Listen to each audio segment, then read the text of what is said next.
My name is Reza Aslan. I am the author of Zealot, The Life and Times of Jesus of Nazareth.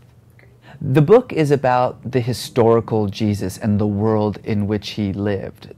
First century Palestine, a world awash in apocalyptic expectation, a world in which the Jews were moving slowly towards a revolution that would ultimately kick Rome out of the Holy Land and would end up with the Romans coming back and destroying Jerusalem and the Temple of God. When I went to college, I went to a Jesuit Catholic university and I started studying the New Testament from an academic environment. I noticed a great distance between the Jesus of history and the Christ that I had been taught about in church. And in a way, I became far more interested in this historical man, this man who lived 2,000 years ago, who defied the greatest empire the world had ever known. Unfortunately, outside of the Bible, outside of the New Testament, we know very little about this man named Jesus. Even if you believe that Jesus is God made flesh, you still believe that he was also a man.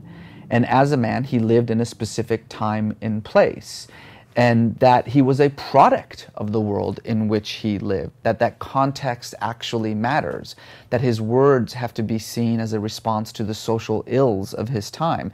That his actions have to be seen as a confrontation with the political and religious powers that he faced. Jesus was a man whose entire life and death was predicated on the poor, the meek, the powerless, the dispossessed, the marginalized, the outcasts.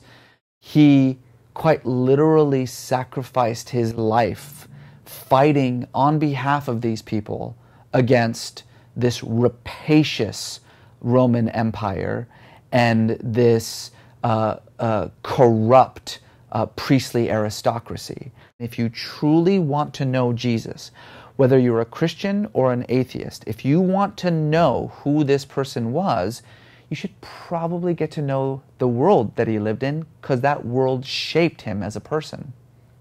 I think probably the most surprising thing about not just Jesus, but the world in which he lived, is how many other messiahs there were. How many other people were walking around healing the sick, curing people, exorcising demons, talking about the kingdom of God, gathering followers, calling themselves Messiah.